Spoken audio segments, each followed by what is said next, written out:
It's Monday on Your View. Welcome to the show. I am Mariah Afolabi Brown. As always, I have the ladies. Hello, Mariah. How are you? Fine, thank you. There's something I feel a lot today, like I'm on the ground. Yeah, in church, we were talking about Noah and his three sons, and then they tried to show us how we're descendants of Noah.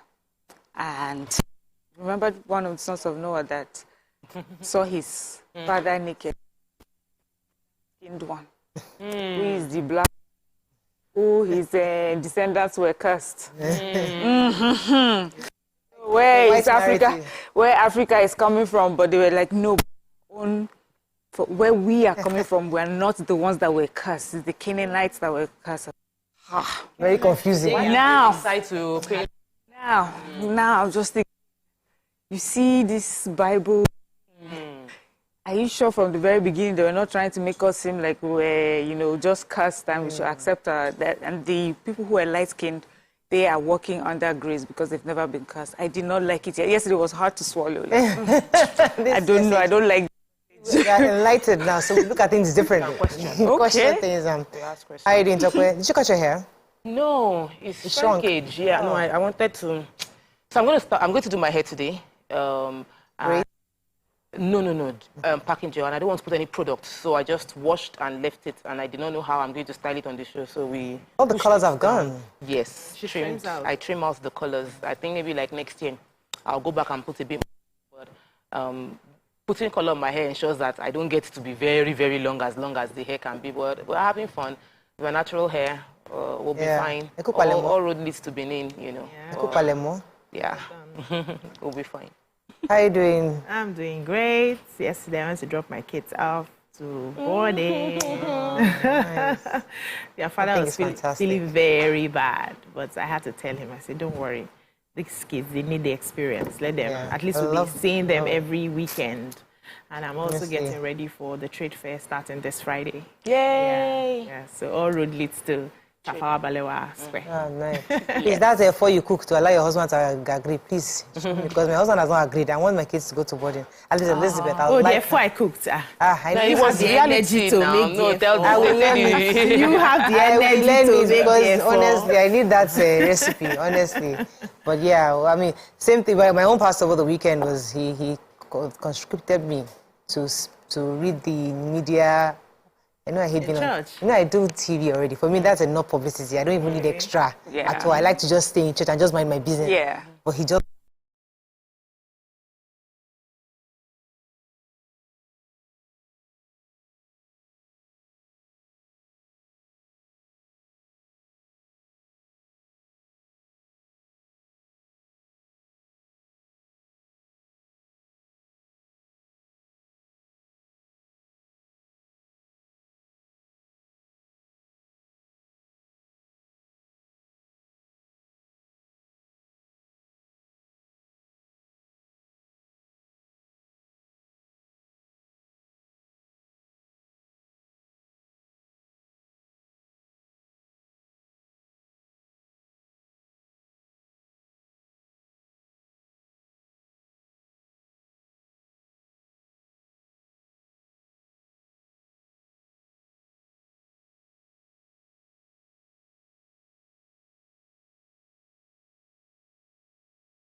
save Nigeria $15 billion, says Buhari. Okay, which story are we starting with? Yes, so the Lagos State government will today begin removal of perimeter fences within 2 meters of drainage channels on the Norman Williams, Awolowo and Ribadu roads in the Ikoyi area of the state. Hey, Norman Williams. The Ministry of the Environment and Water Resources says that the exercise comes after the expiration of the grace period that has been given to property owners in the affected areas. And they are so, they said that the level of compliance has been poor, since they give them that grace period. So they have to go ahead in demolishing those perimeter fences on those drainages. Tornado Wahab.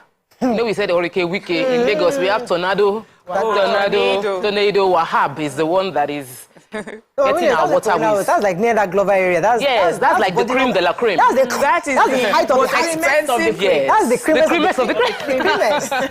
Hey, Uncle Wahab, God is your muscle. Most expensive real estate in Africa. Yeah, probably. Yes. Okay, well, let's. So because you took my story, I'm going to take another one inside the German Chancellor. That's what you took. But you did. I think about 8 million.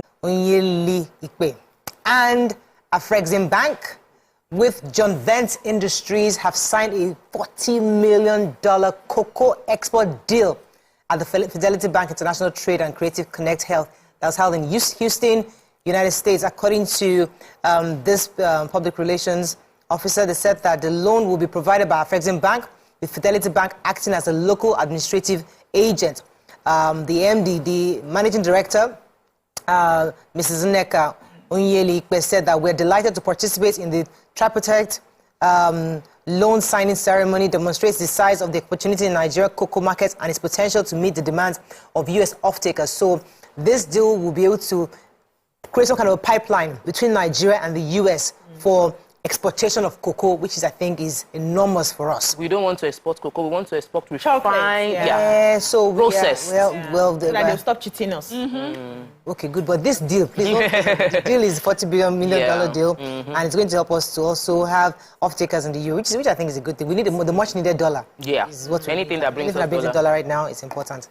Sad story still from the Israeli-Hamas crisis. About 10,000 people have died between the civil unrest over the past 3 weeks. According to Hamas, about 8,000 people have died on the Gaza Strip side, including about 3,000 children. And on the Israeli side, 8,400 people were killed and 230 have been kidnapped.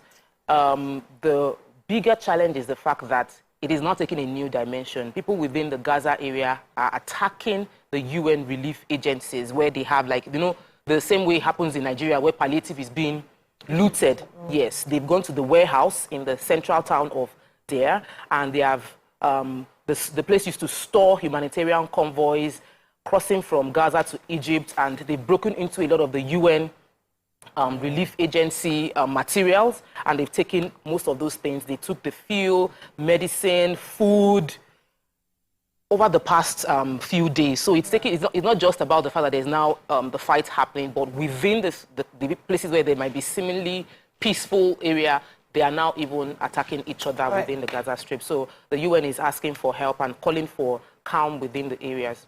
Okay, let's go on a quick break. When we come back, we'll continue with our review. Stay with us. We'll be right back.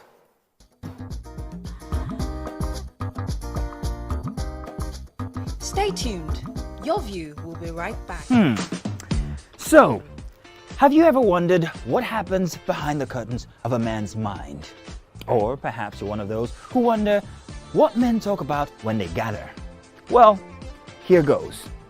Imagine what it takes to put together the perfect cocktail. Or maybe mocktail. We need a bit of sports, a sprinkling of current affairs, some very deep topical issues, and last but not the least, a healthy dose of grumbling of those we love to hate. And yes, you guessed it, women.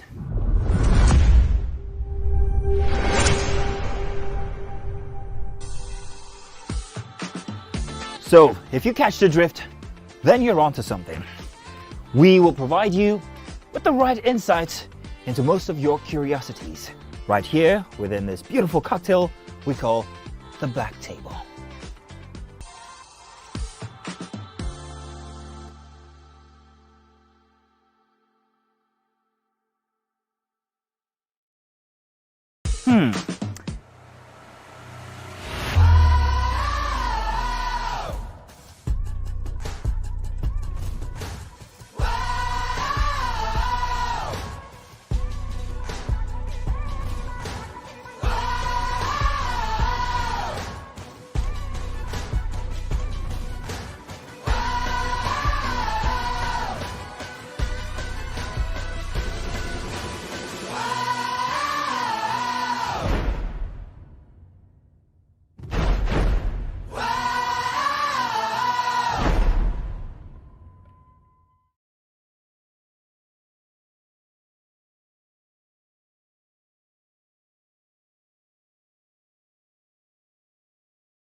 Ladies and gentlemen, make welcome pioneer Positive Force member, dancing queen of the 80s, non-conformist, Afrobeat historian in her right, and long-standing member of the multiple award-winning all-female show Your View, Omoyeni Yeni Anikulapo Kuti, aka YK Power! Ginger! Yeah, take it. Today we'll go here. Hey, I didn't read you. Are you sure? Ha. I'm not here to answer questions, I'm here to drink. We're in trouble today. Wait till your age. I was close now. I said 1975. He said 73. He said 75. Fellas wasn't even born till 75. So will I drink half? You go drink. Take. Make I help you. Russian. No be half. Which half? You will make me drink. I'll give you a hint. Lights in no.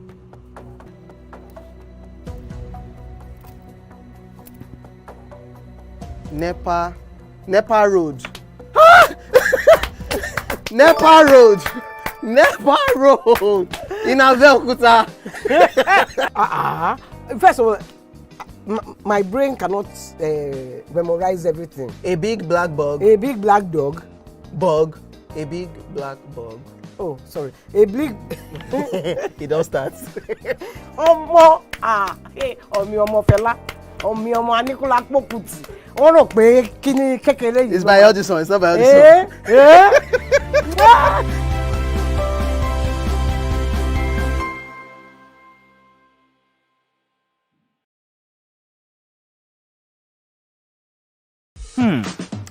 So, have you ever wondered what happens behind the curtains of a man's mind? Or perhaps you're one of those who wonder what men talk about when they gather. Well, here goes. Imagine what it takes to put together the perfect cocktail. Or maybe mocktail. We need a bit of sports,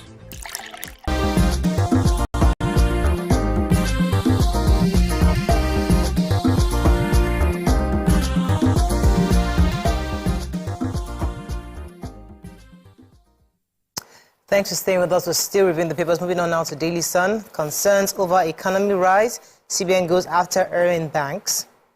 FG moves to facilitate speedy delivery of attack helicopters to NAF.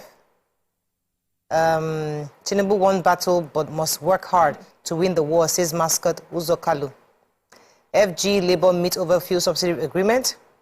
NDLA nabs Hong Kong, France-bound businessmen at Abuja airport for ingesting cocaine, heroin. Nigeria crawling but determined to change narrative, Tinubu assures. And reps propose life imprisonment for kidnapping and hostage taking.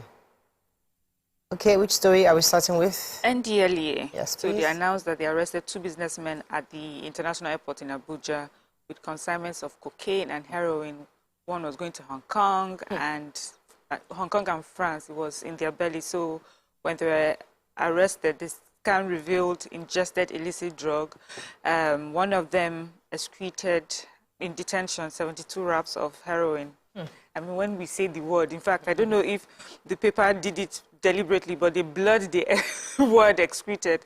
And then Chidike discharged 49 pellets of cocaine. Chidike claims he's a businessman selling spare parts in Alaba International Market. He was supposed to take this, and they were supposed to give him 3.5 million naira, which he intended to import goods from Hong Kong. Anyway, you know, in the same vein, all across the country, NDLA is doing its job. I just also wanted to highlight the advocacy campaign of the group. They call it War Against Drug Abuse. They said they've continued in equal measure in schools. So they're going to schools, markets, worship places, and other places across the country in the past week. They said they have a town hall sensitization lecture in collaboration with Kano and Jigawa commands of the agency for 108 principals of secondary schools in the Dutse Emirate.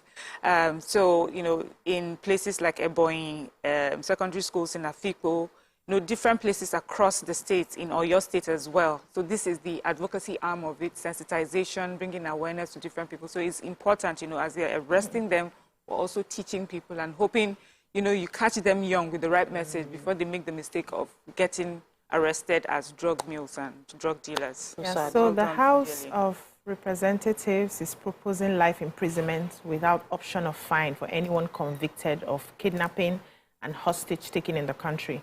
Now they are saying that if the kidnap or hostage taking results in the death of the victim, the offense shall attract a death penalty. The House is also proposing that any property owner who knowingly allows his premises to be used for kidnapping shall be convicted and sentenced to life imprisonment and the property forfeited to the federal government. The proposals were contained in a bill sponsored by a member representing Ughelli North, Ughelli South, Idu Federal Constituency of Delta, Francis Waive.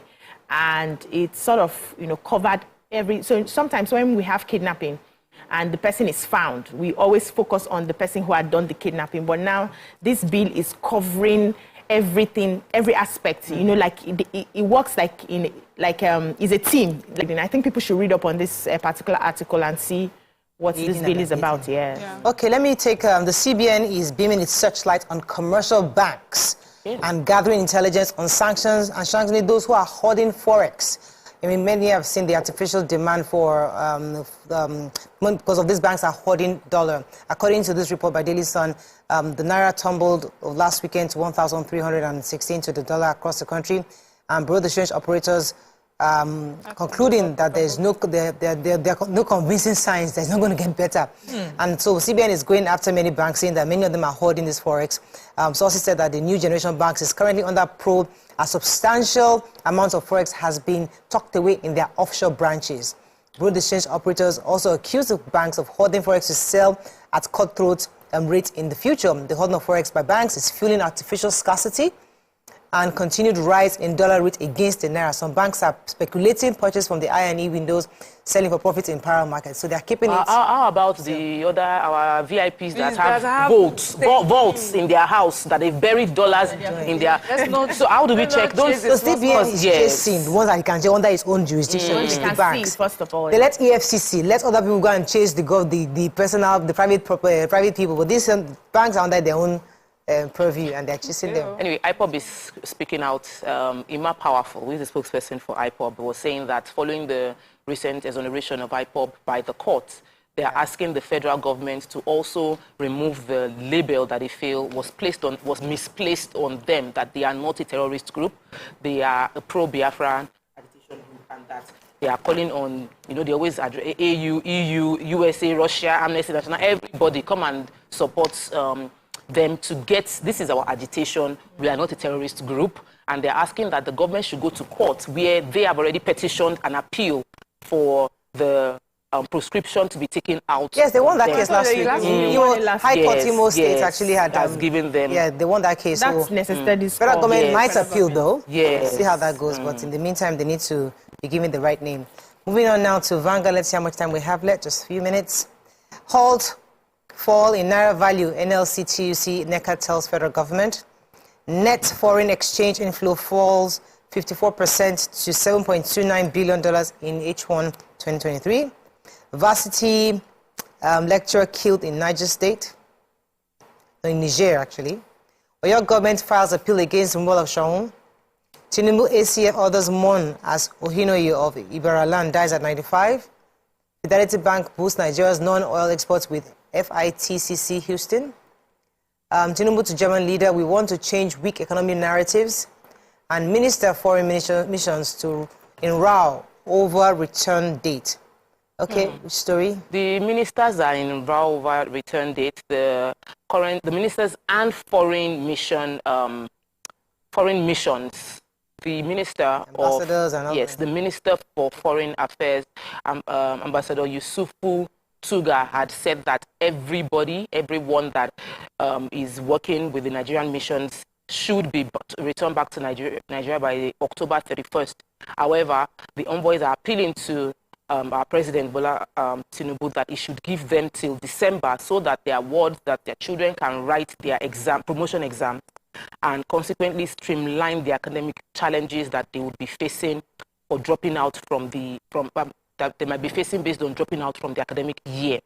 They are appealing that the president should just give a nod for that extension till December 31st instead of terminating them on the 31st of October, which is, according to the Minister for Foreign Affairs, a sacrosanct date that everybody should come back. And the minister is really, they say, is irked by the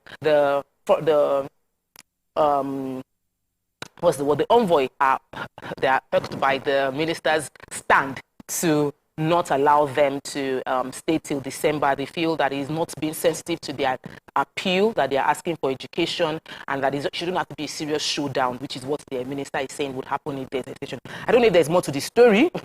Why is the minister insisting? If there's something else going on, because every normal person that reads this story will feel like, let them finish their academic year. But if there is more to the story, the minister should give, so that they don't mislabel the ministers being a stickler for rule of law to mean something else entirely. Okay, let me take the Oyo State government has filed an appeal challenging the court ruling that invalidated the selection and installation of Oba Gandhi Olaoye as a Shehu of Ogbomosho land. If you recall, the court had said it was illegal. The selection process to selecting him was wrong and it was null and void, and they were asked to stop him from being Shehu.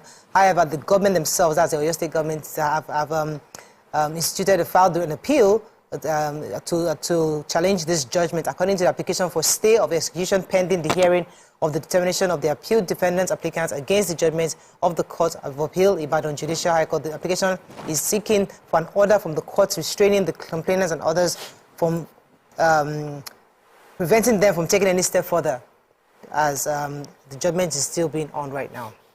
Okay, any other story in Vanguard? Okay, let's move on quickly now to the Nigerian Tribune. Let's find a story we've not taken. Oyo government appeals Shehu. I just took that story. Nadeko to Tinubu implement APC El-Rufai recommendations on restructuring and power devolution. Boat with over 70 passengers capsized in Taraba. Reps move to give legal backing to artisanal petroleum refineries. CNG vehicles, FG inaugurates Lagos pilot conversion centers. 2 men suffocate inside diesel tank in Kano. I directed Kyari Malami to fight $15 billion payment to PNID, says Buhari. Any story in... Yes, in Taraba State, they said over 80 passengers capsized in a boat mishap. They said at the time of the report, about 12 people have been recovered by fishermen. Although the police is saying that they do not have an official number of how many people were involved in the accident.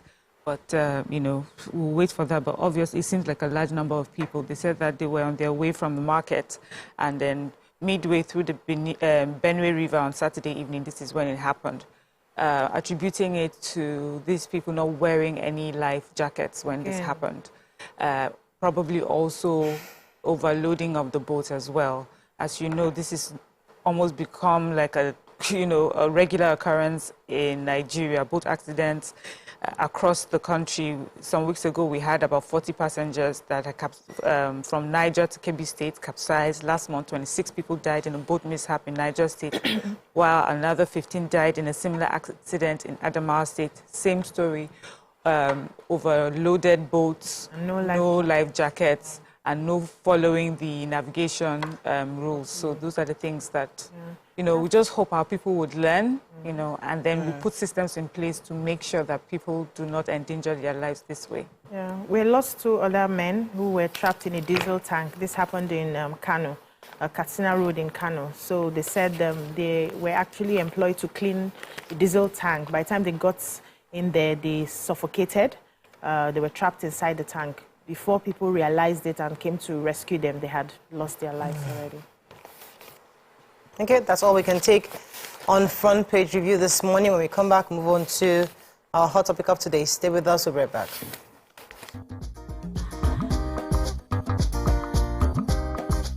Stay tuned.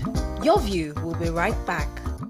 This is 7 of 7. My name is OJ, and signing a sobriety into my hands tonight on this social experiment called the 7 of 7 is Owen G. What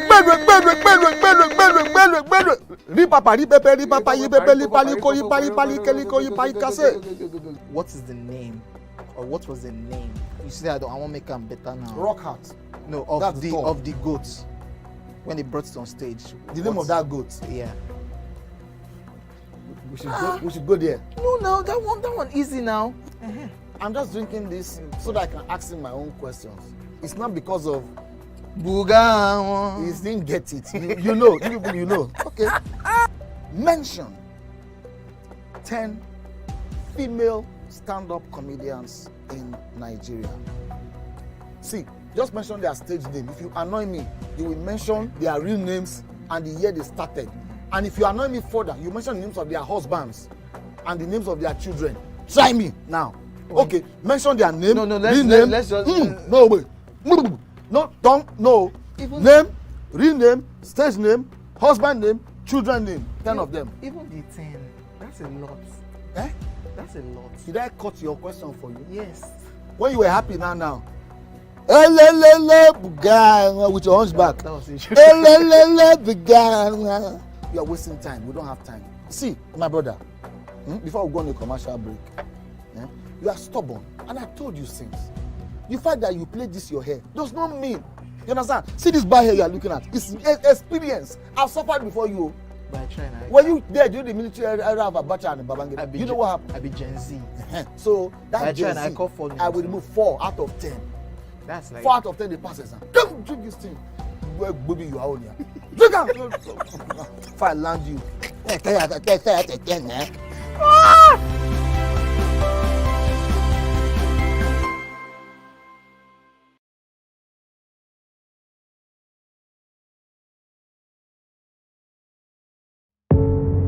Doubt and fear doesn't occur at the canvas, it shows in the canvas.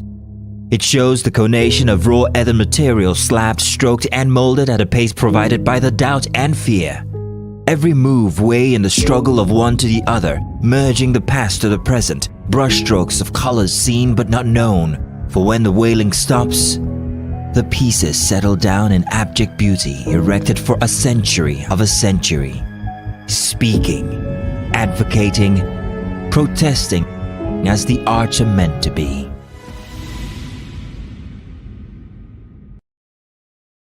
Ladies and gentlemen, make welcome the grand comedian of the Federal Republic of Nigeria, Gbenga Adeyinka, the first. OJ right here, 7 of 7, like you already know. Gbenga right here, 7 of 7, like I'm beginning to know.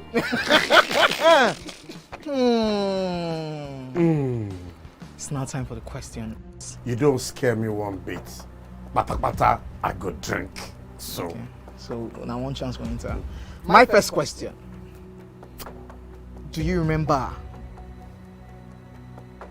the names of the winners of that edition of StarQuest? Of course I do. Why do you? And I hate myself for this. Because I have this question for you. Final question. No. Where outside Nigeria and what year? I think you're the only one that can be wicked. I am thinking because I know back in the day. Don't think. Answer my question quick. You are thinking too much. I don't like it. The UK. Final answer. Okay. I said, God, please, let me to perform outside Nigeria. Wait. And God gave me a show in Ghana. Drink, my friend, drink. I don't overthink this thing. See where I can. Yes, you overthink them. I would say you should catwalk. Let's catwalk. Where are we? No, that's not catwalking. That's good talking.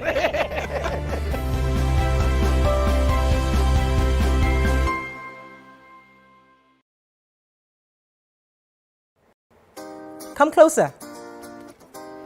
A little bit more. Perfect.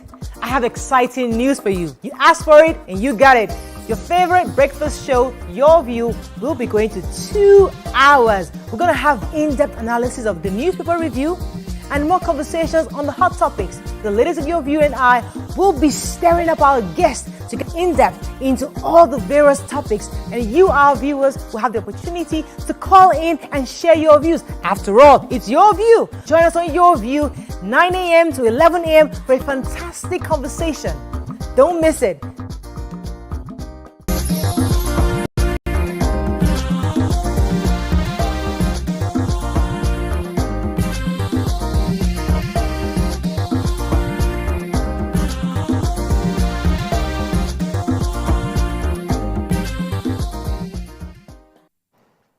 Thanks for staying with us. So the House of Representative member from Akwa Ibom State, Mr. Clement Jimbo, has said that henceforth, he would no longer give out money to his constituents for financial obligations such as burials, birthday parties, or weddings, etc.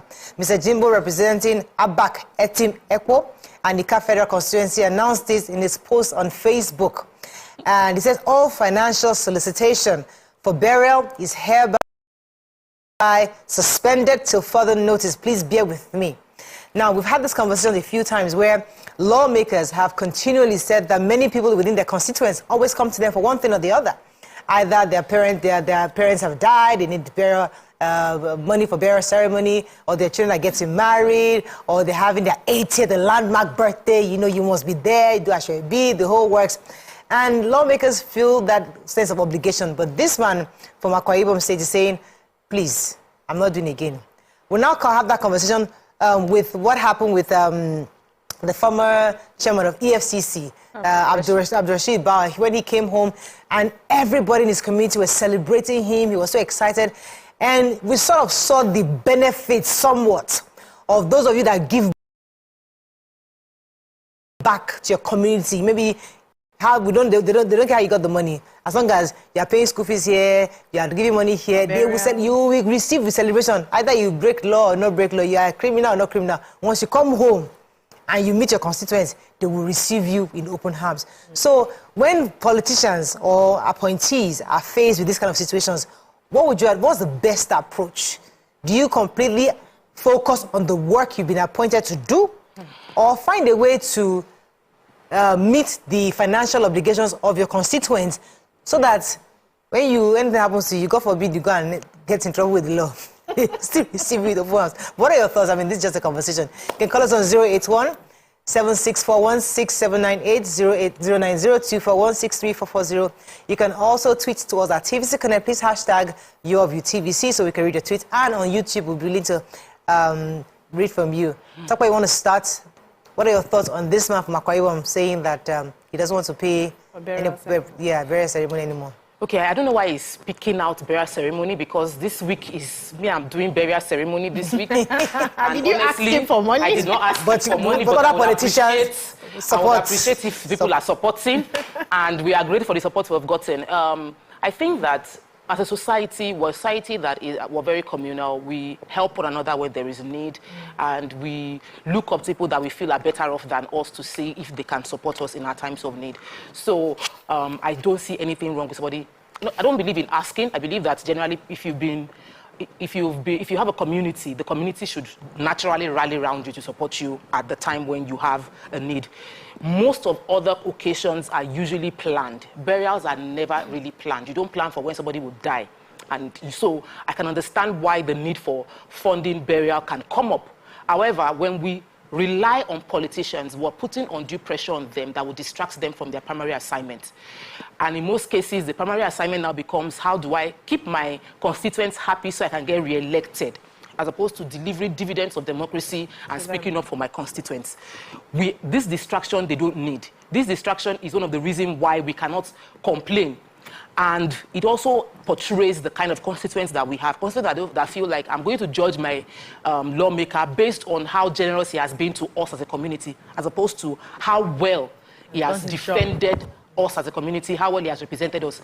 It is the money that he contributes to the community that is used to gauge if he was effective or not. And if we continue with that system, it will not work. So I'm all for this guy shouting out on national television, on print media, so you will all know, get the memo. I will work for you. I will not contribute financially to you, sorting out your basic needs. I think that it's a good thing. Let's see more people do that, and then we start changing the narrative of it is only by contributing money that constituents will vote for you next time. Well, but we have a constituency full of people, like everybody would have, father or mother would die at some point. So there's a lot of burials you have to attend. So, and these are people that are going to go and gather votes for you. These are people that are going to do work. So you feel some kind of obligation, don't you think? Like, don't think. I think we should also find a way to help these politicians. Sometimes they know the right things to do. They know that if we use this money and settle you for your personal issues, we will not have enough money to do the job that is we're meant to do with the resources. But because they want to be voted again, they want to be kept in power. They say power, once you have a taste of power, it's very difficult to relinquish. They want to continue being there, so they give in to the detriment of the society and the community that they are serving. So I don't know if there's any way they can put it in the Constitution, somehow, just to help them, that it is against the law to give for personal, whether it's aggrandizement or personal support, and all, it's against the law. If each community or each representative, they should have, because I know that they give them some allowances to run their office, they should have, from that allowances, they should have something like a welfare purse and have a body that would handle it. So if you have any need that is a need, burial is not a need. You can actually dig the ground, put the person inside, say prayers. No, hold on. No. Say prayers and go home. It is not a need. No. Nobody will crucify. That is not a befitting burial. If you want to befitting, use your personal to befit it. Nobody stopped you. But if you cannot befit it by yourself, please, you can. We need to start teaching people how to live within, how to live within our means and what we can afford. Do what you can afford. If you know that it's only to buy coffee, you can, and they will drink mineral that day, please provide the minerals for them to drink, and everybody goes home. The bottom line is, somebody has passed. Whatever you do for that person, if you did not do it when the person was living, is a waste of money. That's your opinion. So, that's my personal opinion. So that welfare community or welfare system that they will set up would now help to meet the personal needs that are truly needs, because there are people who may want to do like a surgery for something, and their maybe the medical care does not cover it, and then they need support from government. They would handle it. But all this, my son is getting married, this one is graduating from school, we need your support. They should allow these politicians to do the work they are sent there to do. So they should put it in the Constitution to help them. Help the politicians and help the people. If you are caught, 2 of you will go to jail, so don't give. Let me come to Miriam. Your thoughts on this. Well, before you speak, remember that we're Nigerians, we're Africans, we're communal, we support each other. So maybe you want to put that in context. Why are you trying to influence my opinion before I speak? Anyway, I was just going to say that when they say that people deserve the government that they get, this is what we mean. And for politicians, you can see it's a dilemma. Because knowing that if I insist on doing it by the books, as politics works, there will be a day where I have to go back to the constituency and they will do by this. So you see, you refuse to pay our school fees, you refuse to do our burial, you refuse to do this. And the constituents look at it as ingratitude for having put you in office.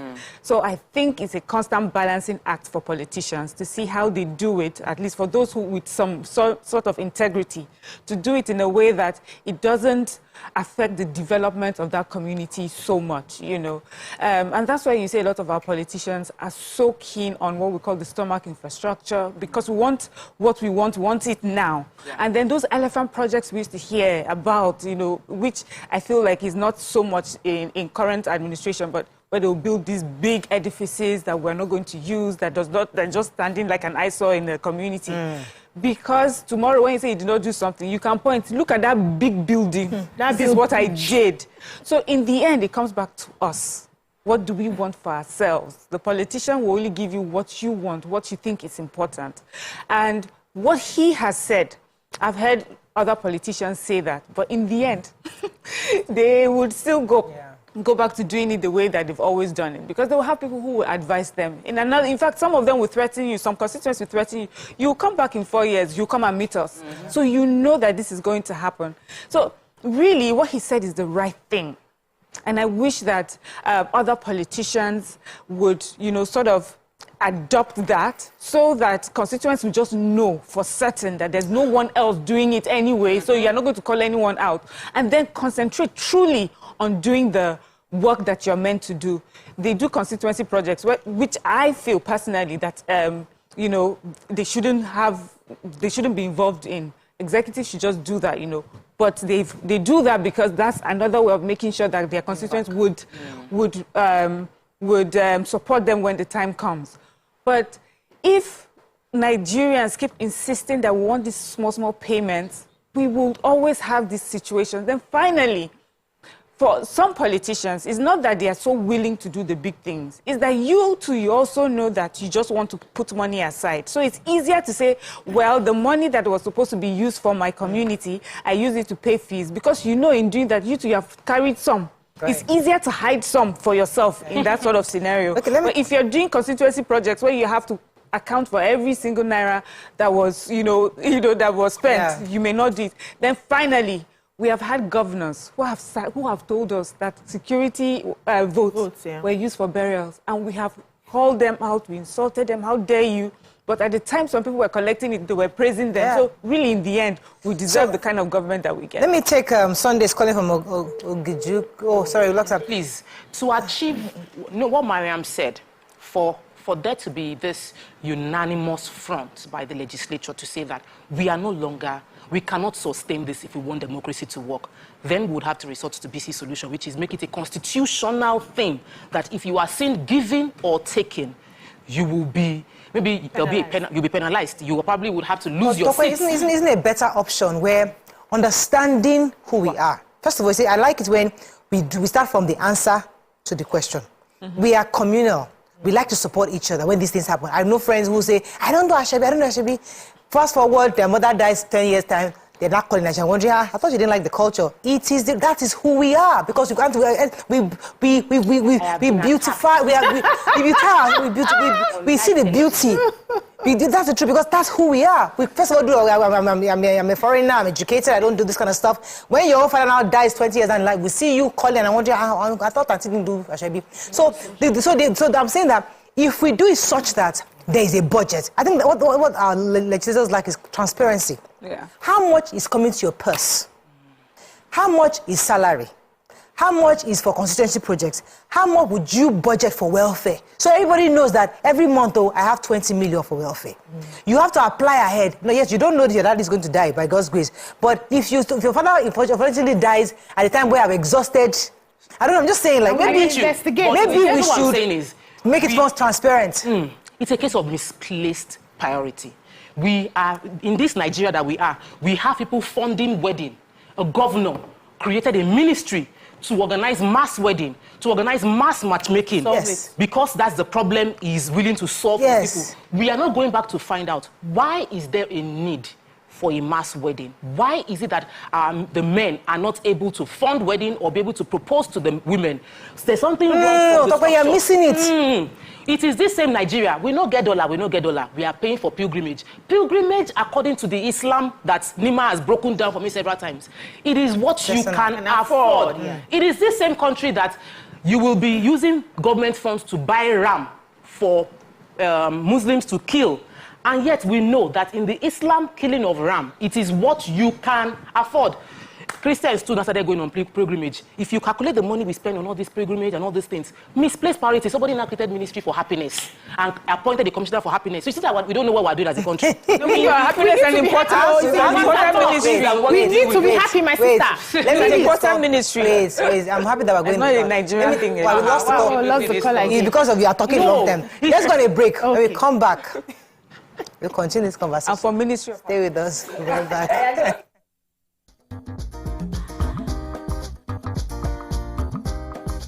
Stay tuned. Your View will be right back. We don't like to eat better, more nutritious meals, more veggies, but we want it tasty and easy too. Knorr cubes. That's the secret. Made with real ingredients like chicken, parsley, and garlic. And enriched with iron, so your meals are better for you and more delicious too. That's the cocoa. Let's give it some accolades. Change your world by changing what's on your plate. Beautiful. It's your... Doubt and fear doesn't occur at the canvas, it shows in the canvas. It shows the conation of raw earthen material slabbed, stroked and molded at a pace provided by the doubt and fear.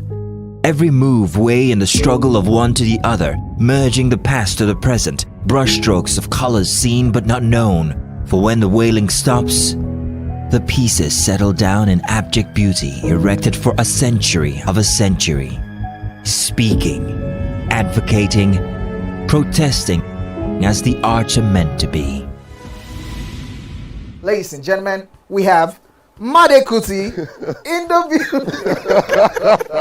It's still 7 of 7, and we've been doing a whole lot of protesting. The only thing that remains is just to carry placard. It's about question where there are only 3 of us. Editor, scratch this part out. That could have possibly composed the music. Editor, scratch this part out. Stupidity is an act of ignorance. Hey God, Made. Was composed by which Kuti? Femi Kuti. Is that your final answer?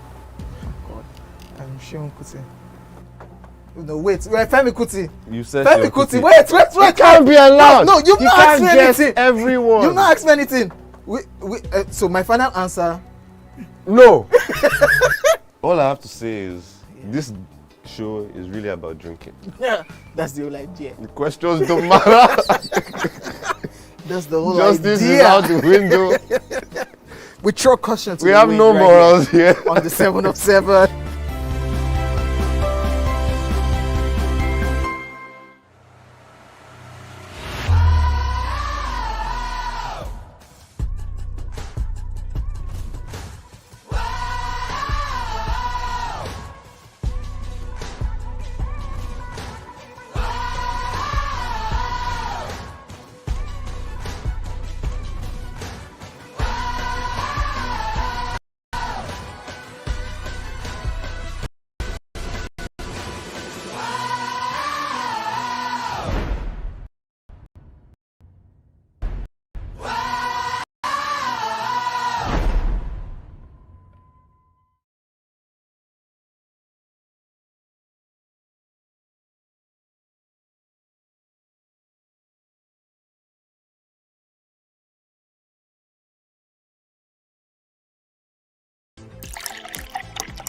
A sprinkling of current affairs,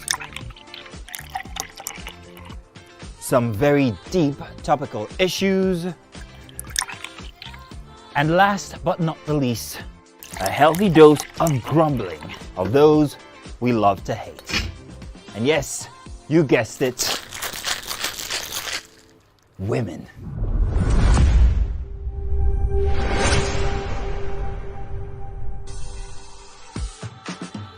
So, if you catch the drift, then you're onto something.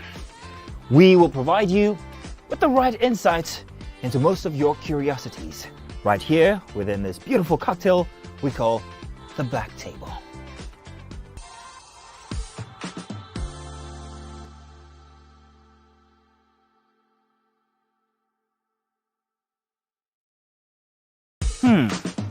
So, have you ever wondered what happens behind the curtains of a man's mind? Or perhaps you're one of those who wonder what men talk about when they gather. Well, here goes. Imagine what it takes to put together the perfect cocktail. Or maybe mocktail. We need a bit of sports, a sprinkling of current affairs, some very deep topical issues, and last but not the least, the job of the government is to give you your basic amenities, to make it conducive for you to be able to do your business. If we have that understanding as a state, then we also have an understanding that for instance, some people will say, once we here, for instance, people ask for things, right? And sometimes you give, sometimes you don't give. That's fine. But when you're getting into government office, you have chosen to come and serve, there should be a code of conduct that prohibits you from just giving out anyhow. Because whether it's your personal funds or not, we do not know, we do not care. It's coming from government. It will be seen as it's coming from government. So we must institute that code of conduct, that because this person is holding this political position, he cannot be seen to be doling out money to help you do certain things. Okay. And some persons, okay, go ahead. Let me take this call. Kubra has been holding for it. Kubra is from Just. Thanks for calling. I think it's our phone line. Yeah, so sorry about that. Then also, some people also would say things like there are people that are really, really poor that they cannot even afford to buy the coffin. That's what the welfare department will now vet. You come with this request that a parent has died and we don't have money to even buy the coffin. They will investigate, and once it's true, that can be sorted. Not that you have money to do it to a certain level, but you want to a very big one that you will share Ashwebi of 70,000 and you want government support. We must begin to chip off the things that have not served us.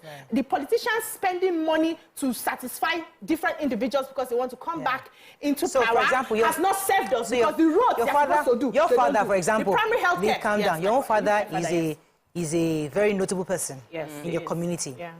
God forbid he logs out. Yeah. You want something at the right time, plenty years to come. And even because he has impacted the community. He's not a governor, he's not a politician. But because he has impacted his community, you want something somewhat befitting. Should I go and steal for it? Not stealing. You probably do within your own means. That's all. But members of the community will also feel like, okay, because he has impacted our community, let's do something to support this family. I will not beg them and get upset when they do not give. That's the difference. So if you decide to throw your support as a member of the society, that's fine. As a governor, I'm in the office because I want to see a governor to support. So, Mariah, we're here. We're constantly talking about all the things that we cannot do. We're talking about the fact that there's no enough primary healthcare centers. Our schools, we're seeing our children lying down on floors in schools, in communities. And then we're pushing this, pay for my burial, pay for my wedding, pay for graduation. It does not make sense. That's the truth. We've always been a people, I don't even know where this need to do a big celebratory thing is coming from. You've always, even poor people do things in a way that within their means, and they're happy and they celebrate it without having to beg someone or incur debt. And that's what we should teach our people. See, the thing is, this thing that we're talking about is not that this is a right for everybody that even lives in the community. It's for those that even have access to these people. So there are still some people who will be feeling aggrieved. It's because I don't know somebody. Yes, so. Yeah. You know, and because it's not fair and it does not cut across everyone in the community, then honestly, it doesn't really serve anyone. Because am I politically affiliated? Do I know a family member that knows the politician that's representing me? That is the only way I can have access to that. But for someone who has greatly influenced a community, and that representative is from that community and knows, he may be able to make a contribution, you know, from the goodness of his heart, from his own personal whatever, but it's not supposed to be an expectation. It's not supposed to be a right. You are not entitled to it. And really, I think we should try as a country to push this new narrative of let's cut our coats according to our size, so that we can use money that is meant for more important things that we can all enjoy from, which is health, education. You know, those are the things that we want everybody to enjoy from. Let me take Mukhtar. I've been holding for a minute. Good morning, Mukhtar. Are you there? Yeah, yes. You're live. Go ahead, please. Yeah, thank you for the good work you are doing. Thank you, sir. Yes, this is my first time of calling. Welcome to the show, Mukhtar. Yeah, thank you very much. You see, my contribution to this program you are discussing now is that, you see, the government is supposed to provide good governance to the people. And the representatives of the people are those in the Reps and in the Senate. Now, if the government is providing a conducive environment for everybody to do his business or her business according to the law and then succeed, nobody will turn to be a beggar. See, the policies of the government are not favorable to the poor people, to the electorate. The policies of the government are so bad that people become poor and needy. And there is nothing they could do but to rush to the representative. Mukta, it's so difficult to hear you. I hope our viewers can hear you. I cannot hear you at all. I do apologize. It's kind of low. But you see, let me come to you in a second. But I want us to put this in proper perspective, because when we think of big weddings, 70K, I should be that. Let us bring it smaller. People need help, medical bills. They'll come to the commissioner or the constituency, please, my father has kidney, we need a transplant, we need cancer. You know, these, aside from weddings and parties and burial, because burial is a major thing for us here in Africa. But the point I'm trying to make is that there are some communities... 23 years of, 22 to 23 years of democracy. We have done stomach infrastructure. We have met the people at the level where they are, giving them what they need, and it hasn't brought us the development we need. We are solving the problem for the few people who are close to the politicians and those who seem to be within the political structure. But we're not solving for the majority. It's just for the minority. So everybody is now struggling to get close to the governor. That's why we have Messiah complex. Once somebody aspires, everybody will sit down there and they are waiting for the hand-me-down that comes in. That can't solve our long-term problem. It's a chicken and egg thing. Yeah. Do you want the chicken before you have the egg, or do you want the egg before you have the chicken? And it requires, whichever decision they make, it will be tough for everybody to handle at the beginning. But the real thing is thinking long-term. We must stop this idea of taking care of the basic needs while not thinking of the long-term needs. We must start planting the trees than eating up all the fruits. And it will be a bit difficult for us. So we want to pay the bills for a few people that want to do kidney transplants. Why don't we ensure that people will not have to be looking for money to do kidney transplants? Why don't we ensure that health insurance is available for all? You know, so those things, it will be like, I'm making a huge sacrifice now, but your children will get the benefit of it, because right now, we're all going to private schools because they know. You know that, but the constitution doesn't know that. No, but when they know, when people realize that, for now, everybody feels that it is by taking care of people's needs that I get voted into power. By the time we all, like the suggestion, it makes it constitutional. We are not, you cannot afford to continue this system. We can't. It will not work. So if we make it illegal to give those funds, then we can now start redirecting. When you Google what the legislature are meant to do itself, how many of the legislators have time to do what they are really meant to do, what their real responsibility is? They can't do it. Yes, they are busy looking for how to get money so that they can remain. You know, the thing is that you think, oh, these are much... I really need to take this call. Omokwe, I'll come to you. Omokwe, are you there? Go ahead, please. You're live.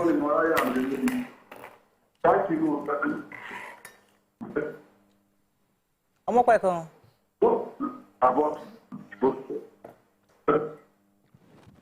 I think there's something on the phone lines. Go ahead, Mary. Yes. So I was going to say, you know, the danger of this is that you now create a culture. But first of all, you're looking at how much is it I'm paying them at the grassroots self to do the burial, to do. If I put it all together, it does not mean it's not that much of a big deal. I'll put it there. But you've created a culture where people expect that this is what they'll get. So when they go higher, they'll ask for bigger things. That is why someone, when he hears that his family member is now a senator, will try and go there and try and find out how he can get jobs, even if he's not qualified for, because he feels that somehow he's put you there and somehow you owe him and somehow he's entitled. So they're going to even do bigger payouts at higher levels. So that's the thing, is the culture, is the mindset we need to change. No matter how little, it will lead to something much bigger. And if we do not understand that, what is most important is to put in place infrastructure that everyone can have access to and everyone can enjoy, then we'll constantly be struggling with, he's not doing a lot for us. What is it that he has even brought? The government says they are doing this. No, we don't appreciate we don't see this big project as this big infrastructure or facilities as something that we own, that's done for us, that is done for our development, until someone hands us, hands us something. What do you call it? Gives you a handout, and you expect a bigger handout when you get up there. So we need to just change this culture, this mindset completely. Let me take Sandra from Abuja. Hello, good morning. You're live. Go ahead, please. Okay, my contribution to the topic. Before government is demanded to contribute to burial, let's assume they are not meeting the obligation. How do our old parents, how do they bury? Let's be frank. If you are popular in your community, in my own environment, the whole community or relations, we bring yam, bring apple, bring gari, bring oil. But the government, have they done the really thing they're supposed to do to me and you as a citizen? Their major work then you now leave your responsibility with somebody that then they will not do anything. You know how people die in Nigeria in the family. So it means they will just keep on burying people. I don't think it's the best. That shouldn't even be a topic, but it's good that you're exposing the topic. It's very good. You've always been a good one. Thank you very much. You see, we all celebrated how Bawa, I mean, we saw how Bawa was celebrated when he came back home. And we are assuming the reason why he got that, because he's a young guy. How many years did he do EFCC chairmanship? It was not 3 years. This man was celebrated. Now, we're assuming it's probably because they are proud that he's one of their own. Maybe he probably gave back to his community. Maybe he paid a lot of school fees. Maybe he sent many people to school, paid for burials, did for wedding parties. He was probably there for them. So when he got back, they were really happy to receive him. Now, that is the politician's dream, for you to be welcoming back in your home. So how, therefore, do we find a middle ground where you are still there for your people, yet you are still there for your, like, they're still there to do your job. You still do your job properly. The primary duty you're supposed to do, you do it, yet people can still pin one or two things like, yes, he did this for us personally. You are there for the majority and not for a few people. What we see is being there for a few people who have access, who have established that before. Okay. And it's not working for our society. It's not working for the community. Because the funds that are supposed to be used for the majority of the people is now used for just a few people who have access. And we're saying this can no longer work. You're not there to give personal help at some level. You are there for a holistic development. And that's where the focus should be on. Fine, if you say, my people have a need, like this, there's nothing wrong with this mass marriage that is happening in that particular state. It's meeting a need. Right now, the government is not spending money to 50 billion here, 50 billion here for different weddings. They are doing it together. Probably they are sewing one ashwebi for everybody. It's cost effective. So they're saving money and also helping people to get in. So those are ways to solve the issues. We have people who are hungry in different places. Get a soup shelter for them, food shelter. When you're hungry, you go queue, you get your food, and you go. There are people who are homeless, you get a shelter for them where they go register, and they sleep, and they go. We are finding ways to solve the problem at a larger scope, not just for you to give a few people who have access to you. Right. That's what we're saying. Okay. And it should be against the law to do so. If you're going to be in office, you must be willing to sacrifice that praise you're looking for when you get back home at the end of the day. Okay. We're not sent there to collect praise, we're sent there to work. So work and let your work speak for you. Let me go on a quick break. When we come back, we continue and take a few more phone calls. Stay with us, we'll be right back.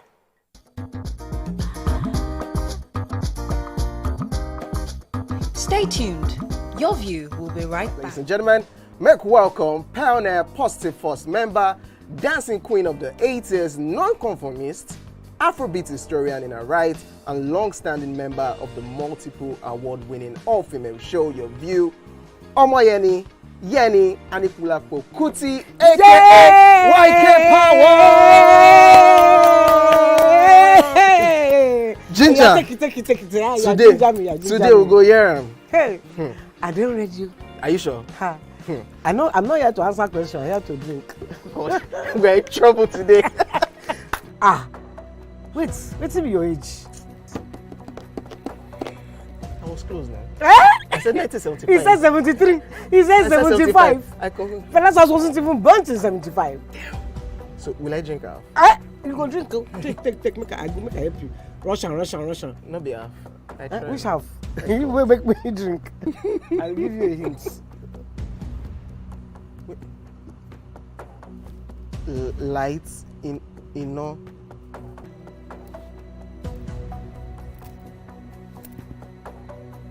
Nepa Road.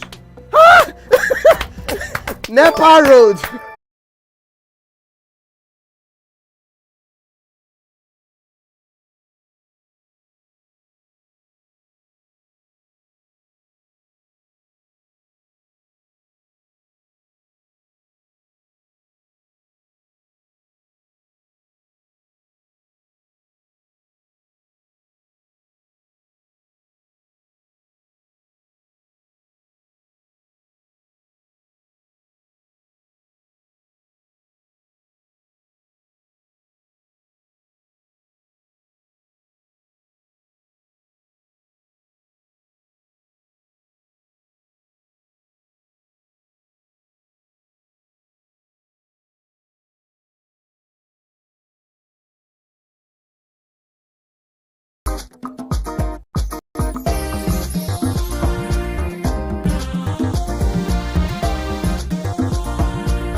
trying to stay with us as we are trying to get some comments on social media.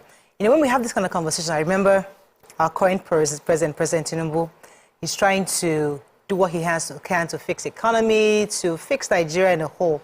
And Nigerians are impatient. We don't want the real work. We just want him to wake up one morning and say, okay, all students, free education. You know, the same way we just take our politicians. Give me. I am the person that led votes for this community. Do this for me. We all want the president to wake up tomorrow morning. Okay, you know what? All business owners take $10 million each. Okay, tomorrow morning, then all university students go to, you know, we just want him to wake up one morning and start dishing out gifts. That's what Nigerians want. For them, that is change. And the same thing we demand of these constituency leaders or these representatives or these are commissioners. Just give us the real work of building infrastructure. Oh, I want to take this money to build this, to build hospital, to increase it. All that one is too much grammar. To them, the government is not doing anything until they dish out. Yeah. So that is our mentality. So we are seeing it and we are all here collectively arguing against it. I mean, we're complaining about it in the federal government level. But we all do it in the smaller scale, in different ways. Somehow, we all just want somebody just to adjust things. So, is it a problem of the constituents, or is it a Nigerian problem? It's the constituents now, which are Nigerians. Oh, it's in Nigeria. I understand. Everybody join, but it's because we have sown the seed. And now is who's going to unsold? All of us we're going to the way we started surgery. This president is doing that we are now that dollar is now 1,800 naira, and we are all still every day condemning Are we ready for the work? Because the truth is that for that representative to say, I'm not going to give you money for your father's burial, I'd rather put that money towards something. They will not like him. They might even not vote him in. Yes. But if something he has to do, it's the same thing our president is trying to do. I'm like, you know, this guy is not, a dollar is 1,300 naira. So what this man has done is he's told them what he's going to do. And you're right, many people may not like him. But the people who will make a difference, who can make sure that this is something that is instituted and is part of their culture going forward, are still the constituents. So hopefully he will have more of the people that think like him, who are able to, you know, galvanize votes when the time comes. And then in the interim, while he's refusing to pay for little things like this, they can see that where work is needed, that he has done the work. And then they'll understand and come to appreciate the importance of having infrastructural facilities on ground over tiny stipends. So that is where we're hoping that we'll go. You also, before the break, you had brought in Abdulrasheed Bawa. So these are still allegations because he hasn't yet been convicted. But the story is that he may have used his power and his office to acquire wealth that he, you know, and then somehow invested in his community. And that's why he got the sort of welcome back that he did. And even though that may seem like a positive for him, it's at whose cost?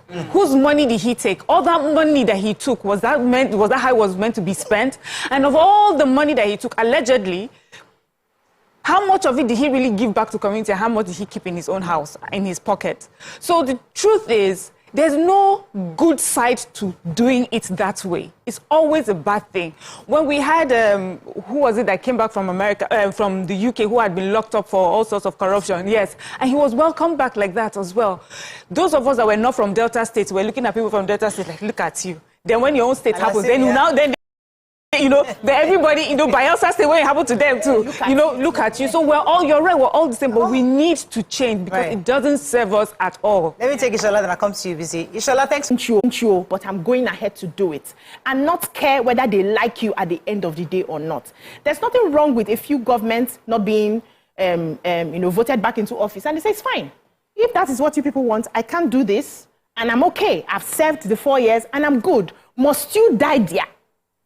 That's the question. Must you serve for 15 terms before you have made impact? It's okay.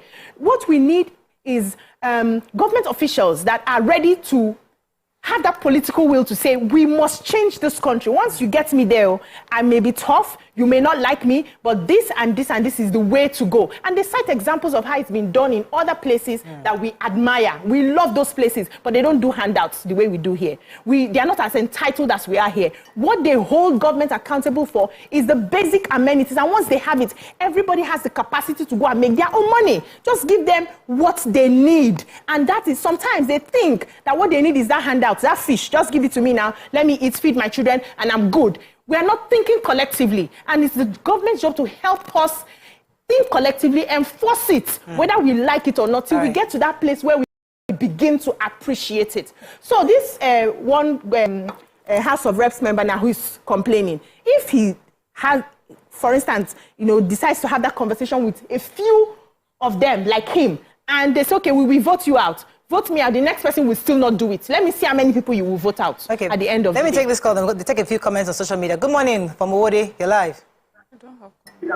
Morning, sir. Go ahead. Thank you. The truth is that most of this will facilitate a lot of transformers in this constituent. And then facilitate the reconstruction of animal farm roads that link towards Orilo and some of the areas, some of the environment. Some of these lawmakers, from what the death note has said, show that some of them actually understand what it is to represent their people effectively. But majority of them, especially those ones at the Federal House of Representatives, they lack understanding. The only thing they think they can do to empower their youth is to buy bicycle, Okada, and Keke Napep, and go and buy driving machine for the market women. These are not effective representative palliative. If you have something to do, if you don't have anything to do, why calling out to go say you want to represent your people in the House of Representatives? The controversy around that is funny. Right. Thank you very much, Mr. Omokwekwe. Let me take a few comments on social. Mr. Otumba Karim says, we create problems for our leaders in most cases. When the demand from constituent is much, accountability and transparency is compromised. If politicians are to cater for personal needs of constituents, then holding the politician to give account of stewardship becomes an issue. If mouth don't chop, I go shame. And then we have another comment here. Any other one from you guys? So Oluwaseun today says, followership in Nigeria is a joke too. Followership is a form of leadership. If you cannot lead yourself as an individual, you won't be a good leader. Another person says, tell Nigerians you're giving out knowledge. See how many will turn up. But say you're giving out food, people go plenty. So that's one of our problem. I wanted to just say something. A parent, children will say they want the sweet things. They want chocolate. They want what they want. I want sweets. I want chocolate. My 7-year-old son, when he was 6, said he knows how to drive. He has watched us. He knows what to press at all the time. Because I love my children so much, I allow them to drive and they have an accident, or I give them all the chocolates they want and then they have tummy pain. You can't vote out your parents. You're stuck with them for life. So it's not about that. So if I'm putting that I want my children to love me and I will give them what they want, it might not be voting me out, but they might not love me because at the point in time I'm not giving them what they want. Our politicians want to be loved by the people. So because I want you to love me, I'll give you what you want, but what you need. But what you want would hurt you. What you want would hurt other people. That's where we are right now. We need politicians that understand what we want, what we need, as opposed to what we are saying we want. We want money, but what we need is how to make money. So don't give us the money. Create a structure that will enable us to make money. It will not be sweet. We will not like you in the moment. But after a while, we'll not say, tell that to the Iyaloja's mother. We remember Jack Conde and say, Jack Conde gave us housing. We did not know that time. But there's some who also criticize Jack Conde. So they criticize him then. Go ahead, Mariam. Okay, so I think maybe to be realistic, even though I do like your analogy, I don't know if it really works with politicians because it's really about your votes. You just want to come back in and then the only way they can come back to make whatever, to make the impact is if you vote them in. So the thing is, like I said in the very beginning when we started having this conversation, is I think the best politicians try to balance it, see how they can still give what's important whilst also handing out the chocolates or sweets, using your analogy, you know. So, yes, I want my children to eat healthy, but I know that they will get cranky a bit, so I'll give them a little sweets here and there. So we just need that, that balance. But also, we need to start talking to Nigerians. Let them also understand that they determine what they get. It is about them. If you don't get schools, if you don't get healthcare, if you don't, that's your problem. If you have little money in your hands and you're throwing parties and you're wearing a shebe and you're doing burials, that is what you've asked for and that is your problem. So when we call your representatives in 4 years' time and we're asking them questions, don't be asking them, where's the primary healthcare center? Where are the classrooms? Because until you chopped it, you did, you did birthday with it, you know. So that is. So you need to understand also that there's a cost to you, whatever it is that you end up with. Somebody was telling me, was giving me that they went to they're looking for money for something, and they went to a politician, and he gave them a certain amount, and the person reluctantly, he didn't have this money. He didn't want to give them this money, but because of many people calling, begging, he now gave them the money.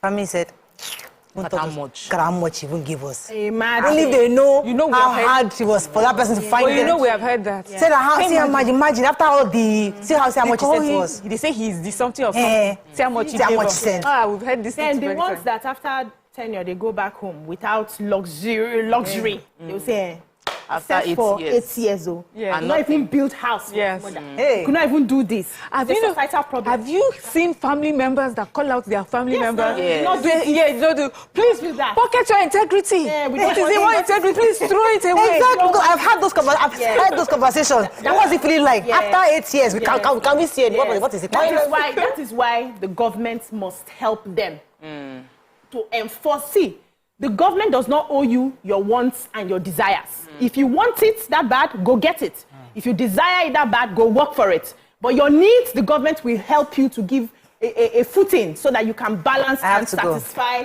what you are meant to be doing. However, anybody who comes home and they're asking you, come and you did not do this, you did not do that, tell them I went there to work and that's all I did. We have to wrap up. Let me just end up with the engineer Ajibola Tijani's PhD's comment. He said that this issue raised has been a cultural thing for years. Once you see an individual appointed to any position, their kinsmen celebrate such appointment, not because they are sure of the appointee's capability, but because they have a representative in government. So whatever such person does in the office must be able to support them. Okay, let's go to a break. We have to wrap up. But I think in a nutshell, what we're saying is that it's two-sided, really.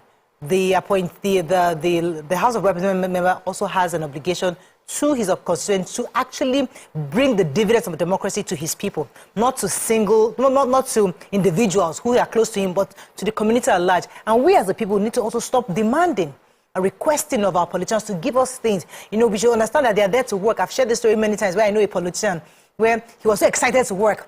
And he said that, they look at the purse. They had that month, they had 37 million in his small constituency to spend. He thought that they were going to come and work. And then out of the 37 million, 35 was for salary meat. Imagine. They're doing a salary meat. We all collect now. We know part of it. See their faces. Are we doing we all collect? We all collect doing salary. But the whole state did not get the ram. What I'm saying is, different people get salary meat. Not me. I didn't get what I'm saying, Nigerians, everybody, people get salary. Not everybody got it.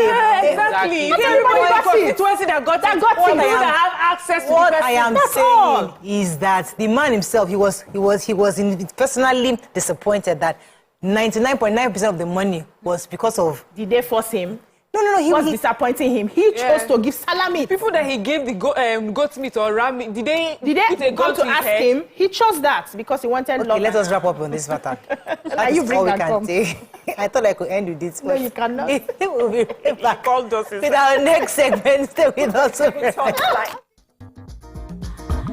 Ladies and gentlemen, make welcome the one who can make time stand still forever, Mr. Kelechi Amadi. How are you doing, sir? I'm good, my brother. You love that intro, Abi? Yeah. It was great. Okay, Thank you. We try like that. Thank you. Now my question, which I feel is a cheap question. Oh, go ahead. What does ISO stand for?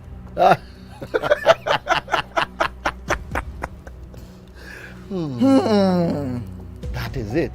I think I'll drink. No, you're joking. I'm not joking. Kelechi Amadi. No. Shay, you didn't whine me. You're whining me now. I think I'll drink. Huh? No problem. Okay. I've always known it as ISO. I never bothered to know what it means. I know what it means, but I never bothered to know what the acronym is. Tell me the brand of camera that I use, so much so that I even became an ambassador. That's very easy.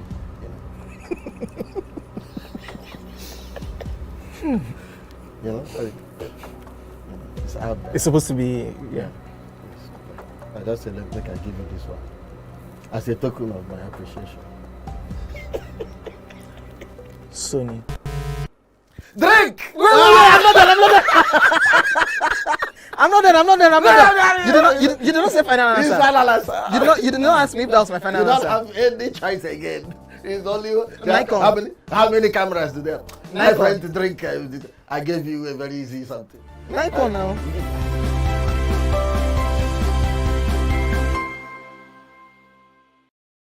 Can ask questions if I want to ask questions, and if it's something that I saw coming, I may not even ask questions. I may just. I may even tell you I saw this. What if it's in person? But then, would it make a difference where? So like, this person might just say, you people can just be on 3rd Milan Bridge on a bike, and the person say, babe, I cannot do it again, and you lose range. So what would change? What would change the scenario? Like, does it matter where? Do you want to have like a fancy dinner, like the film you were meant to be talking about? Or do you want to be on the street? No, carry me go fancy dinner. Or you might just una dey run for treadmill. Or you na dey jog. Don't tell you lose for your web.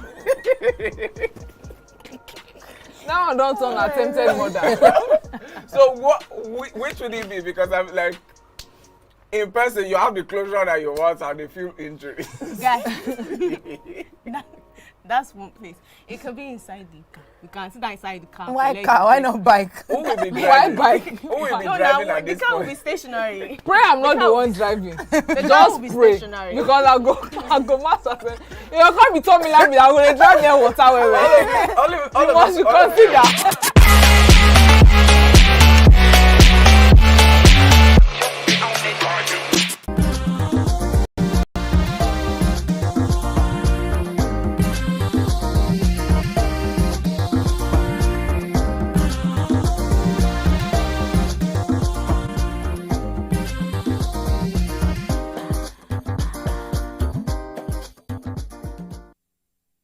Thanks for staying with us. So this next segment is about the Supreme Court last week, where they dismissed the separate appeals filed by former Vice President Atiku Abubakar of the PDP and his Labour Party counterpart, Mr. Peter Obi, against the victory of President Bola Ahmed Tinubu, saying it lacked merit.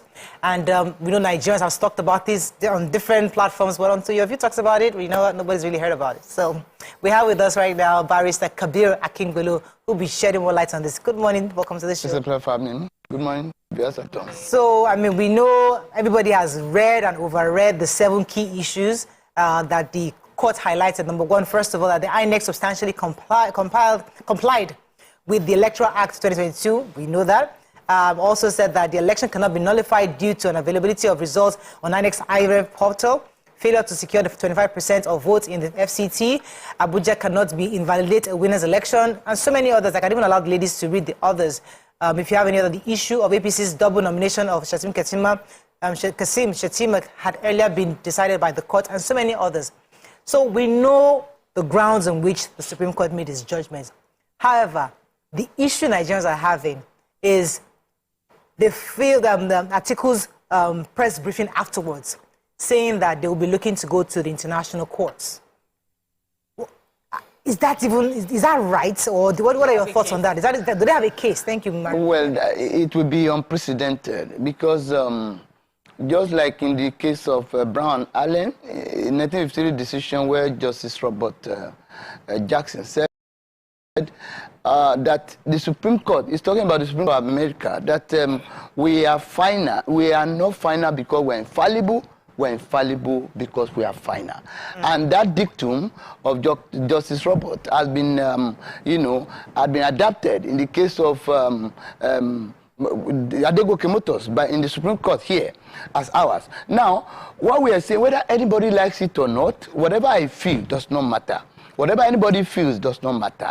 What matters is that the final court has spoken and they have rested the case concerning the presidential election. So be it. There is nothing we can do because we don't have any country that we can call our own. Let us leave the issue of sentiments and emotions and all that.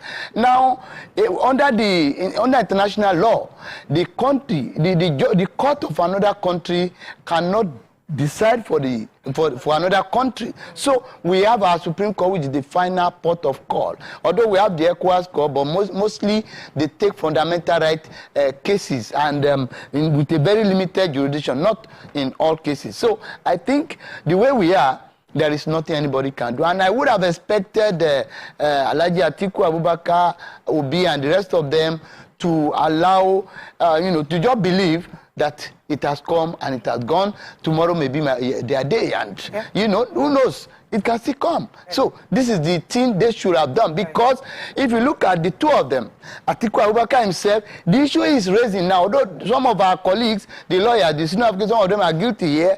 The issue Atiku is challenging, or Daobi is challenging, about double nomination of Shetima. Atiku won election in 1999 as the governor of Adamawa State. He has even won, remaining to be sworn in. Then he was nominated as the vice presidential candidate.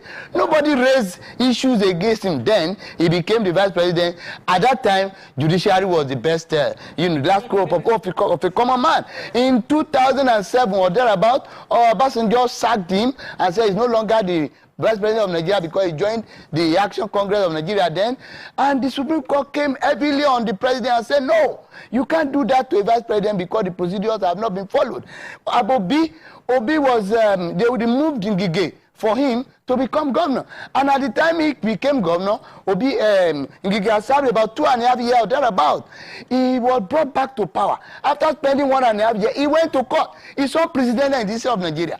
Once you are sworn in, they believe that the other man has spent your tenure. You can't elongate it. He went to the Supreme Court. He got judgment. They elongated this thing and said, his tenure. Yes. Started from the day he took oath of office.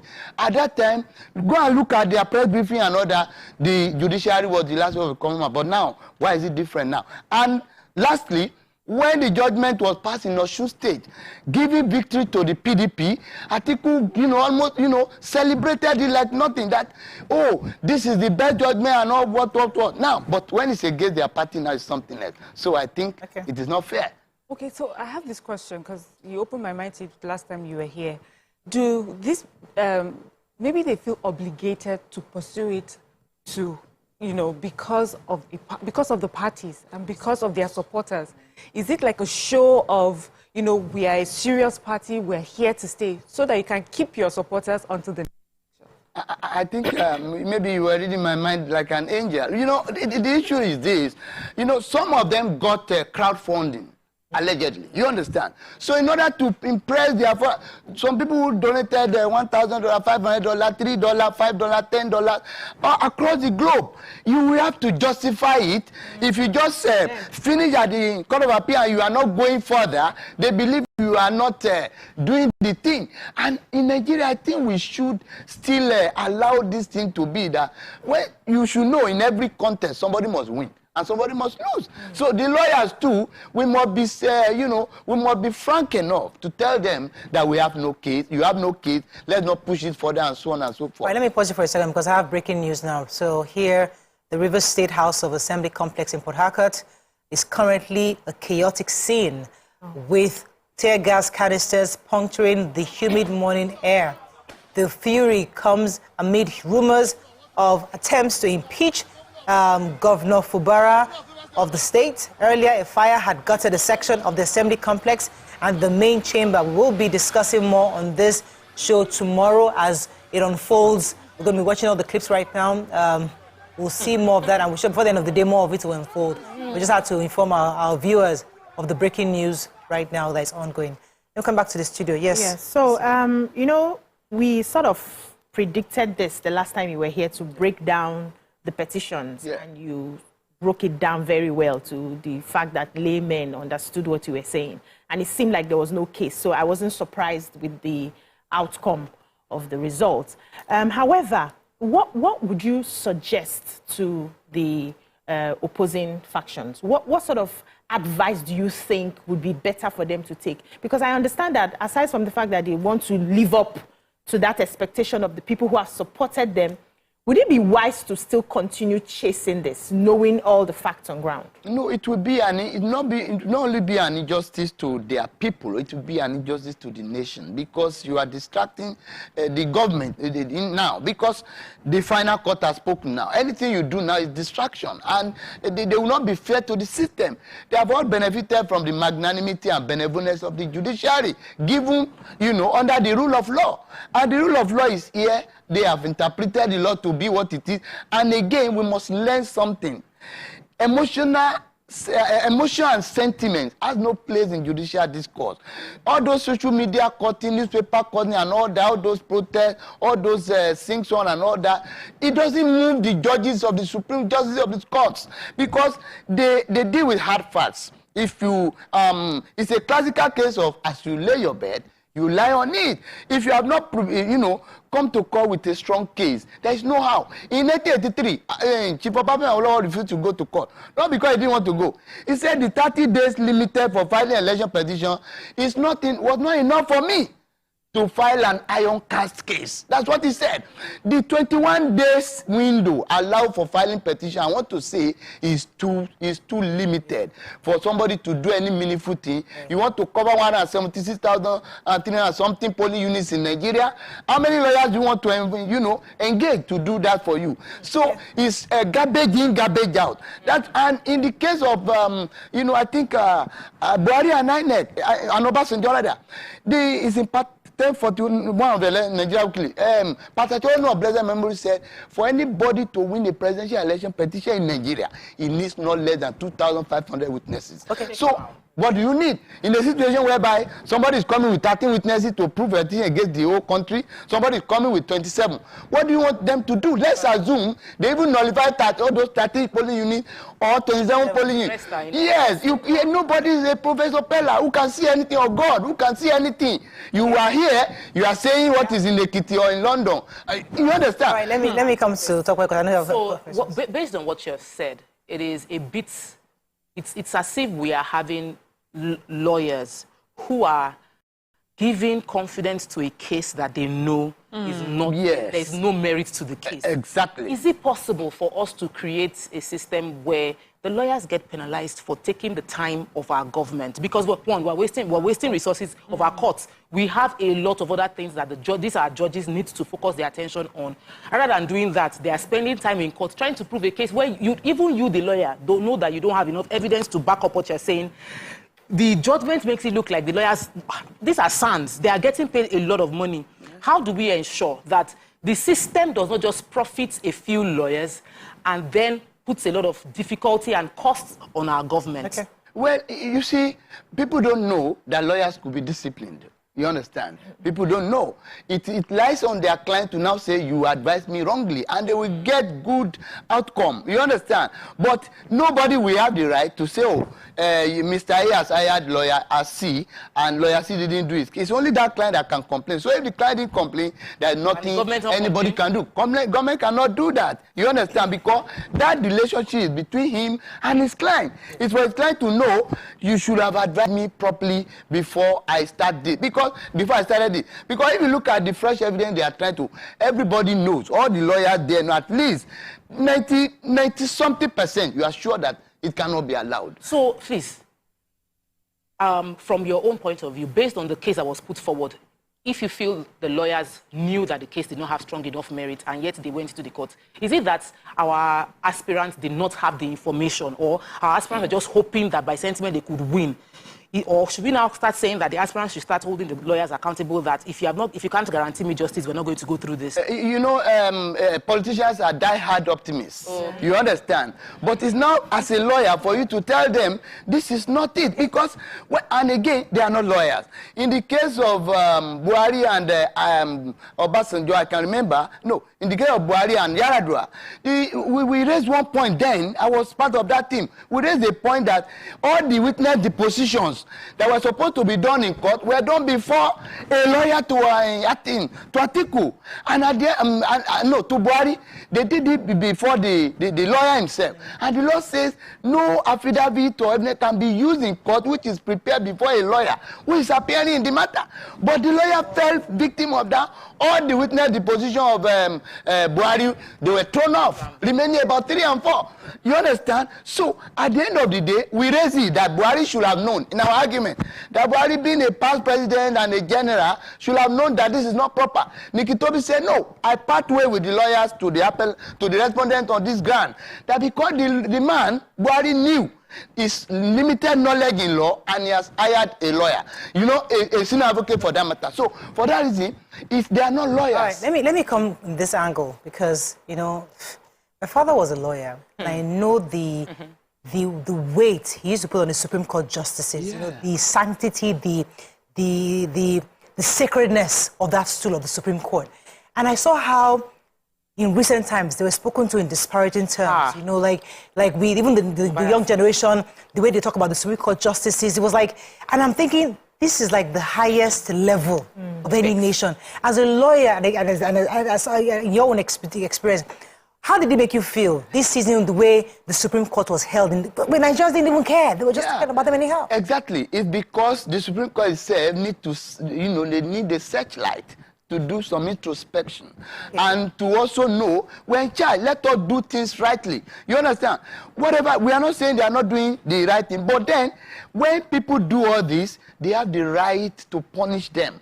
The court should take up people and jail them, for goodness sake, because, no, let me tell you, if we don't do that, it's just like social media. I've been one of the advocates that it should be regulated. Now, in the situation where somebody will just sit down somewhere and then black market order, black market injunction. I've seen a governor that was called the governor of the Supreme Court of Nigeria. You understand, all these things are not good. They are called the contempt of court. So if you are denigrating the highest court of the land, then we are in trouble, because whether we like it or not, that is the only court that we have.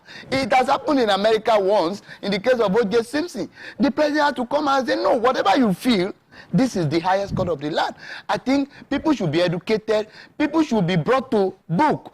Question people that are denigrating the names of the court and dragging it in the mud. Sorry, one more question for you, because I know lady wants to jump in here. Concerning what are the lessons? Like, because 2027 is around the corner. Yeah. And the elections are going to come again.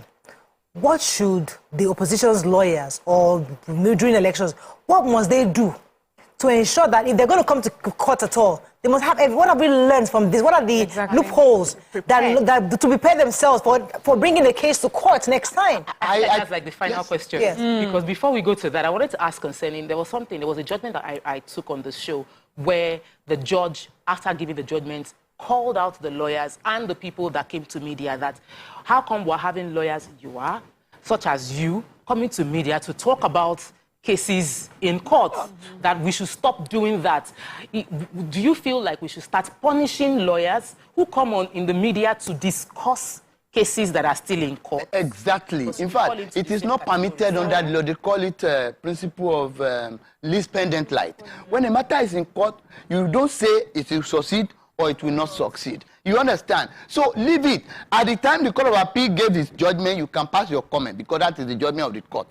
But immediately they file the appeal at the Supreme Court, you have to keep mum until the judgment comes out. So nobody is permitted. I think the court should start punishing lawyers for this. It has happened before. Some senior lawyers were fined 30 million naira for filing cases. You understand? In the case of Didi. You understand? So the court said, the lawyers of your standard, why should you do this? They fine them 30 million. Each of them. So when they start, and I've been in Supreme Court recently, some lawyers who fight some cases, they will just say, okay, you are a lawyer, will you withdraw this appeal now, or we do they should wield the stick more and punish lawyers for this, than there could be peace. Yeah, because they will say that cost must be paid personally by you, not by your client. Okay, answer your question now. Okay, yes. That's my question concerning what should lessons learned. How do you build a proper case that you can take to their presidential? I think the time limited for filing petitions should be extended. If we really want to, say that we should be filing election petition, or we could say they shouldn't file election petition at all. Because in a situation whereby you want INEC to come and give evidence, even before you start meeting them to get the documents you will use, the 21 days have lapsed. Sometimes you don't even get the hard copy of the judgment of the result until about 1 or 2 weeks after addressing press and blackmailing them. And INEC should conduct a free election, a fair election. It may not be free from some absurdities, but at least something that could be seen to have been better. Then any rule that you are not going to use, don't put it in your rules. Like the issue of IREF. If you know you are not going to use, don't put it there at all. Those are avoidable confusions or avoidable arguments and condemnation. And government should also, empower INEC to be truly independent in the right sense of it. Fantastic. Yes, okay, so as a layman, just listen. I would say, are you saying that truly lawyers should not be trusted? Because everything you have explained to me is like it's either they are playing their clients or they are deliberately just in contempt of court. So really, who is a lawyer of integrity, or do they even have, is that an important quality for them? Lawyers have integrity, you can see. But I would have expected by the time they went to Court of Appeal, and they may not know the truth at that time. But when the Court of Appeal has given its judgment, that judgment was scientific. It was analytical. Even to a layman, he will understand it. You brought a report from UK. We don't know the person who prepared the report, the circumstances he did it, you don't know. Who is tendering it? How many people did you interview? How many states did you visit before you made the report? And you want to tender it. You have gone to America to get something from the university there. We don't know who signed it. The person who signed it is not coming before the court to give evidence. You have 180 days to hear your election petition at the trial court. You finish the 180 days, you didn't tender it. You are bringing it at the Supreme Court, which is acting at the appellate court. Now, how will they be able to cross-examine anybody who has made that? We know it's not possible. At the Court of Appeal level, you could come out and say, well, that case, we have done a good thing, leave it. If he now say, let us try, so the public will know that he wants to try. Are lawyers just incompetent then? They are competent, but you know, sometimes they allow their client to overpower them, to dictate to them. Yes, it's not that the lawyers will not tell them the strength, but sometimes you have to stand for principle that, okay, if you want to go and get another lawyer, I am not going to do it. So that principle is what lawyers should do. Okay. They will not eat plenty. Well, some of them are good. They may not be collecting money. Yeah. Thank you. It's always a pleasure having you. Thank you very much. It's a pleasure. So all these cases, they're stored in your head somewhere. Yes, I have the gift. I have the gift. They call me authority. I mean, like, you just dig it out. I'm like, damn. Just calling it forth. Nice to talk to you about River State. Do you know what's going on in River State? Yes, I do. You know, sometimes, you know, a succession plan by the government, by the outgoing governor. Sometimes I wonder why it is so. You know, succession plan, you want to go, you have spent 8 years, you have spent 4 years. You want the person that will succeed you to be one of your boys. Unfortunately, they miscalculate. You may not know the heart of man. Even the devil does not know the heart of man, like Mark Shakespeare said. Now, if you look at it that way, you think, oh, this is my most trusted man. It has happened in Zamfara. It has happened in Abia. In fact, the governor that's already there, the governor in Abia, he withdrew the university certificate issued to him by the state university. So these are the things. You understand? But what they demand from their successors, they are too much that the successor cannot bear. Thank you, sir. Thank you, sir. That is all we can take on the show today. Hope you learned a few things as we have. Have a great day. We'll see you tomorrow. Bye for now.